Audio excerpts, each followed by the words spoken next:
Hello guys, and welcome back to my channel. My name is Lucia and this is Lulu's Leaves.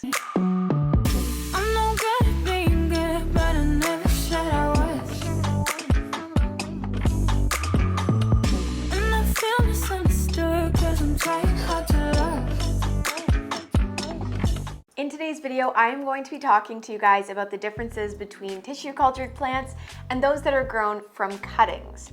This is a pretty controversial topic because I know a lot of you guys think that tissue cultured plants are so different from the cuttings that you would see in store. But to be honest, these plants are technically replicas of the plants that you do see in your local greenhouses. So today I really want to dive into a few plants that I know to be tissue cultured on the reg, and we are going to compare them for you and just take a look at the differences and see why you might want to purchase a cutting over a tissue cultured plant or the other way around, because there definitely are pros and cons to each side of the puzzle. So before we do get straight on into the video, if you guys are not already subscribed to this channel, definitely click that red button down below. Give it a thumbs up while you're at it, and if you want to join as a member to join an awesome Discord group chat as well as gain access to some extra video content and live streams, definitely go click that join button down below. If you don't see it, there's also a link down in the description,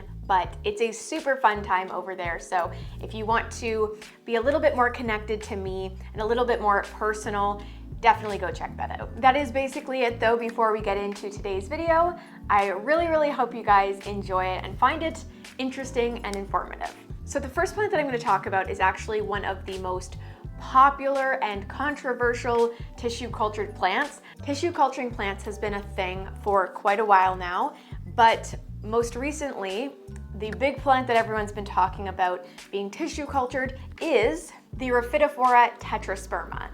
This is a plant that has been around for quite a while, and it's a very beautiful plant, but in previous years this plant was super expensive and was considered to be a rare plant.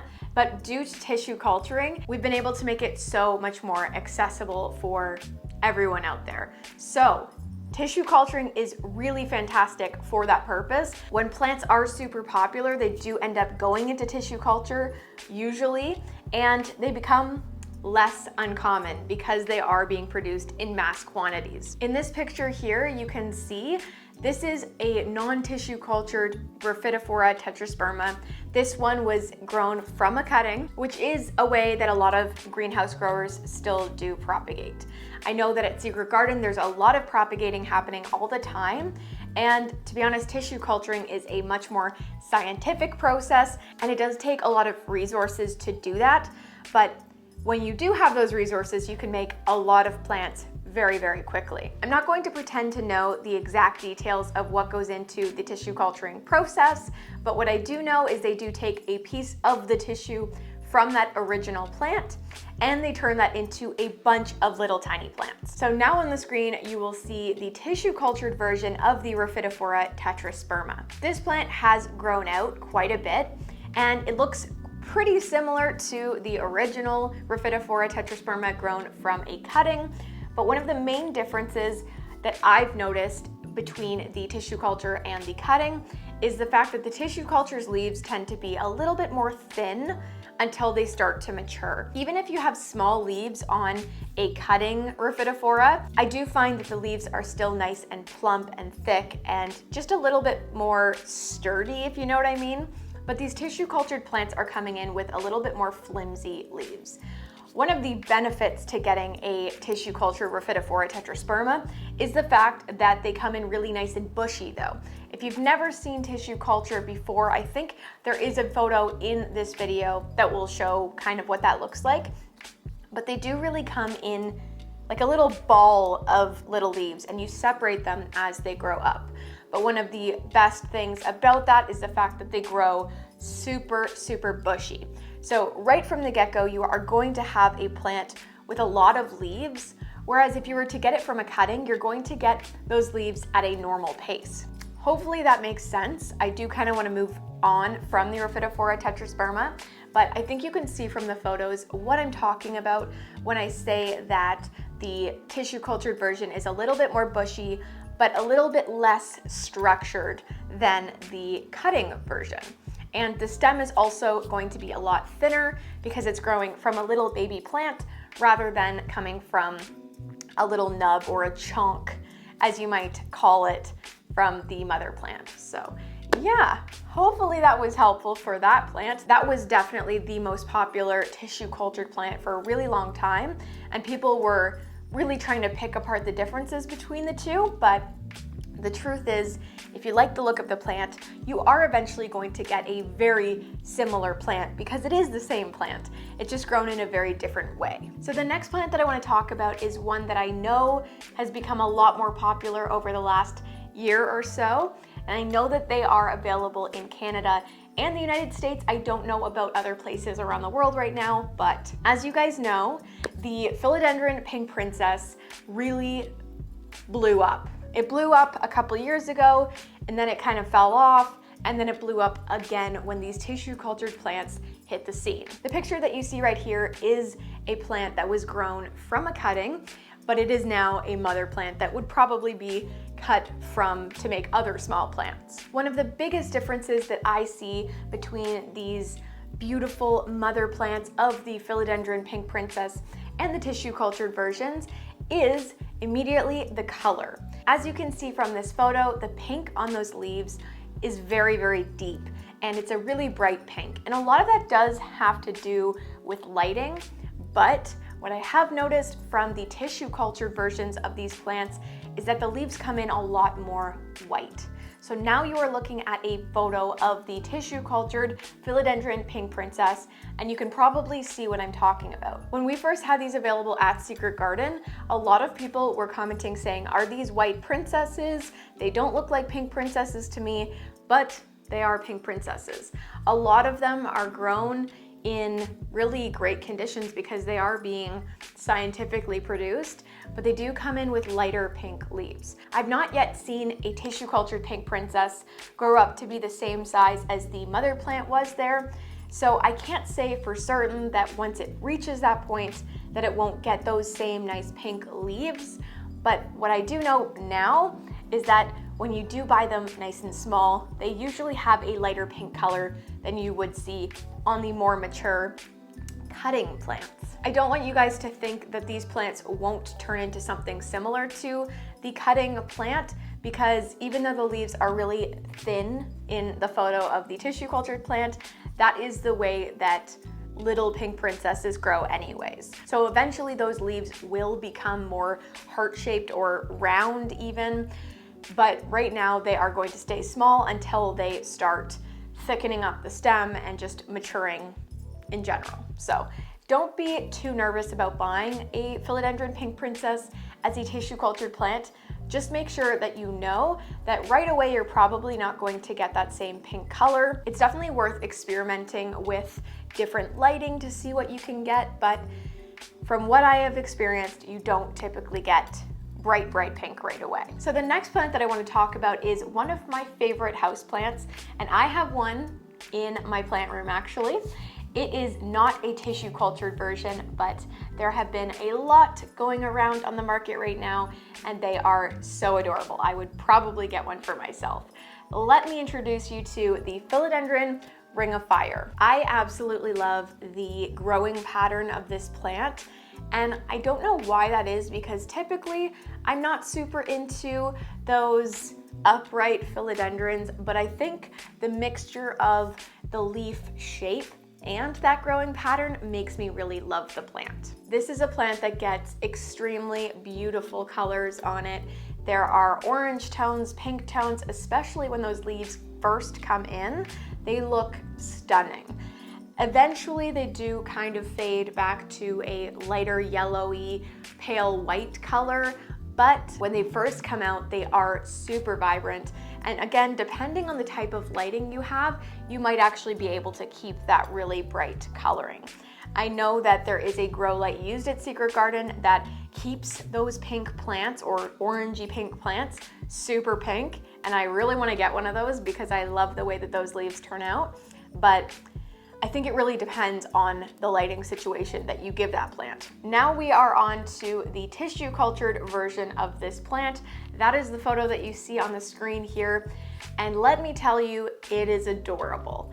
I'm not going to lie and say that this is identical to the plant that I have in my room because there are a few slight differences, but eventually it should turn into a very similar plant. With this tissue cultured plant, you can actually see a lot of similarities to the pink princess that I just showed you. The first thing that I am noticing is that the colors on this are not immediately as vibrant as they are on a plant that is grown from a cutting. One really great thing about this plant though is the fact that the variegation is similar to that of the Thai constellation, where it can be passed through seeds, I believe. So this is a plant that's not going to easily revert on you. It might go down to something that has a lot less variegation. I have seen that before, but I don't think I've ever seen this plant revert completely back to a green plant. I think it just goes less speckly. So that is something that you are going to see just as you would with cuttings. You're going to see a little bit of difference between the different types of variegation. As you can see, this photo has a really beautiful variegation, but you're also seeing that the colors are a lot more subdued. And there's nothing wrong with that. It is still a very beautiful plant. You may actually like that because in this photo, the coloring of that variegation almost looks like it's an elbow of some sort, you know what I mean? But again, you're also going to not get that immediate tooth-like leaf shape. It is going to take some time to grow up and mature, but another benefit is that it's going to be very bushy right off the get-go. So if you got a cutting, you are going to get maybe just 1 or 2 leaves, where with the tissue cultured plant, you're just gonna have a nice bushy plant, but it's gonna be a lot smaller. So personally in this case, if I was not going to get a full-size plant that was grown from a cutting, I would probably choose the tissue cultured version. So this is one that I would definitely not stray away from buying the tissue cultured version. And again, I want to be clear that the tissue cultured version is the same type of plant. It's actually taken directly from an original cutting plant, but it does seem to create a little bit of differences between the original. So this next plant that I want to talk about is super interesting, and I actually only learned about this when looking it up, but the Philodendron Birkin is a tissue cultured plant, but it actually doesn't exist in the wild. There was one original plant, it was a Rojo Congo, I believe, and that plant deviated from the others and it created this weird striping pattern on the leaves, and through tissue culture, we were actually able to keep this plant going. And when I say we, I mean the human, humans, not me, because I was not a part of that. But I think that's super cool that by taking the science that we've learned and how to create these plants in bulk, we were able to get such a cool plant from a mutation of a plant that has only really happened, I think, once in history. I don't know for sure, but that's what I know to be true. If you're interested in that, definitely go research some more. That's just the basic knowledge that I have, but I think that it's really, really cool that through tissue culturing, we were able to create such a pretty plant. My Birkin is right up there out of frame, but I love it, and I think it's such a cool plant, and I'm really glad that the price is going down because we are able to produce so many of these plants. So yeah, there's not really a regular and a tissue culture version because 100% of the plants you're seeing for sale are tissue cultured. Next up is a plant that I'm so happy is finally being tissue cultured because it's a plant that I want everyone to have. It's definitely one of my favorites, and you guys probably know what I'm talking about. The Philodendron Gloriosum has finally made its way into the tissue culture world. I think a couple years ago, people really saw the hype for those plants ramping up, and those who are tissue culturing plants really came in at the right time to start producing these plants in mass quantities. So super happy to finally see some tissue cultured Gloriosums out there. As you can see from this photo, this is a mother plant that was grown from a cutting. You can see those big, beautiful heart-shaped leaves, and I'm going to show you the difference between this one and the tissue cultured version. So this right here is the tissue cultured version of the Philodendron Gloriosum, and as you can see, they look very, very similar.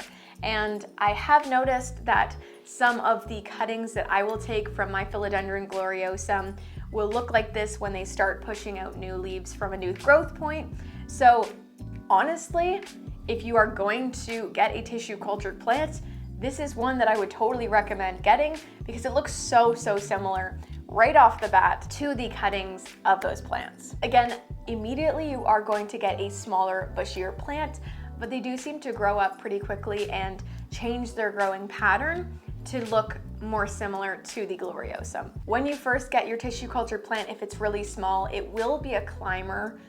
You don't need a pole for it. It's just going to be small and bushy, but eventually, over time, you will start to see that plant crawl. That is something that happens in a lot of plants, honestly. If they are crawlers, they will start off as climbers or just more upright plants, and as they mature and get a thicker stem and stop growing just from the petiole and more so from a sheath, you will get that crawling effect, if that makes sense. But yeah, the only thing that I can really tell from the leaves of this tissue cultured plant is that the veins seem to be going down a little bit more quickly, like a deeper slope or a steeper slope. So I don't exactly know why that is, but it's not something that I haven't seen before on my plant. So I really don't think that that's a specific tissue culture thing, and maybe just more so this specific plant. All right, guys, well, the last plant that I'm going to talk about, there are a lot of plants that I wanted to talk about, so I might do a part 2 if you guys like this video. There are so many more that I could do, but this is going to be a very long video if I keep on blabbing. But yeah, the next plant that I want to talk about is Calatheas. So honestly, I think that Calatheas are probably one of the most popular tissue cultured plants. If I'm being honest, I would say 99% of the plants that you see in your garden center that are Calatheas or Tenanthes, whatever, they are very likely grown from tissue culture. I'm sure most of you guys have noticed how beautiful and bushy the leaves are on these plants. I don't actually have a photo of a plant that wasn't tissue cultured because I don't know, it's hard to know for sure if you don't have a description on that plant saying this was not tissue cultured, but we can probably think of the same things that we have for the last few plants. As you can see, these plants are really bushy, so they probably grew in nice and bushy as most tissue culture plants do, and they grew up into even bushier, big, beautiful plants. I think personally that these Calatheas that are in the wild and maybe ones that were grown from cuttings, they never end up being that bushy unless you add a ton of plants to a single pot. I would imagine that they would be really tall and a little more scraggly, if you know what I mean. So I personally would go for a tissue cultured Calathea. It's kind of the only option you have, but it just goes to show how amazing the tissue culture process is and how if we get over the fact that it's tissue cultured, we're probably gonna get a much more beautiful plant in the end, even if it's a little smaller to begin with. Well guys, that is all for today's video. I really hope you guys found it interesting. I feel like I probably talked way too much and didn't make a whole lot of sense, but if I did, be sure to give this video a thumbs up, subscribe so that you don't miss out on any future content, and also if you would like to join an awesome Discord group chat and see some extra content on my channel, don't forget to join as a member by clicking that join button down below or the link down in the description. That is going to be all for me, guys. Thank you so much for watching, and I will see you in the next one. Bye, guys.